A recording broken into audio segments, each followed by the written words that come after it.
මේ මචංලා මං කල්පනා කළා ඉසක් පොයට දන්සලක් දෙන්න. මොකද කියන්නේ කට්ටිය?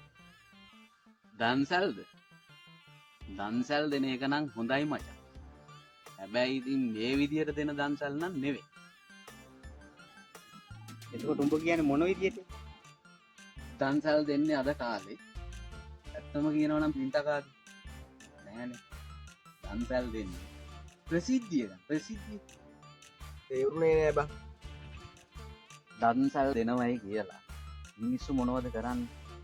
ඇත්තටම මිනිස්සු කරන්නේ මිනිස්සු ගිනි යව්වේ ඕලිමේ තියාගෙන ඈ අන්න ටිකක් දෙන්න. හරිද? ওই තරම් කට්ටක් කනවද අර දන්සල් මේ යන්දින් දෙන මිනිස්සු? ඈ නිදහසේ ඇවිල්ලා කැමටි කාලේ යන්න පුළුවන් විදියට දන්සලක් දෙනව නම් දෙන්න. උඹ කිව්ව කතාව හරි බා.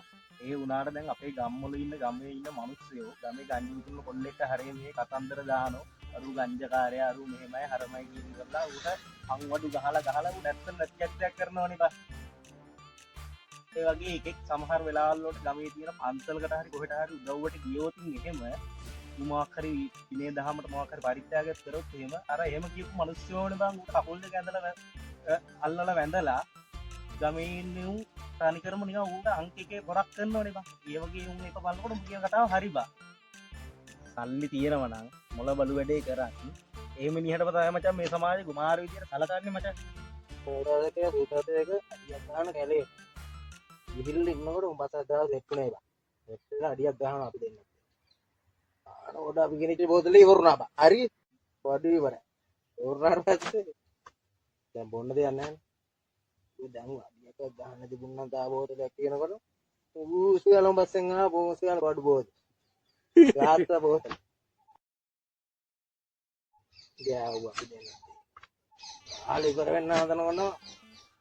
වර්ෂාවක් වෙනවා ගෙදර යන්න විදියක් නැහැ කිය බංකෝ.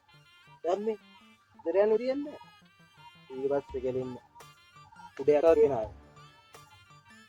උඩයක් අත්තිබුණා ගමන් ඔයාට බස්සෙන් ආව බූසන උඩේ මාසෙ දැ උඩේගත් අපි දෙන්න ගියා ගෙදර. මහින්ද ඔඩත් තෝරන්න යන් එතනට පෑද වැඩියක් ගාලා ගෙදර එන්න. යමම් බයි යන්නේ නා. මූ කෙලින පච බං. එහෙම නෙමෙයි. මූ කියන දේවල් වැඩක් නැහැ.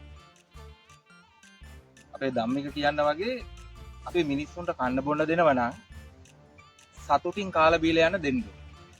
කන්සල්ට යනවද මුගේ නෑ බලන්න යනවද?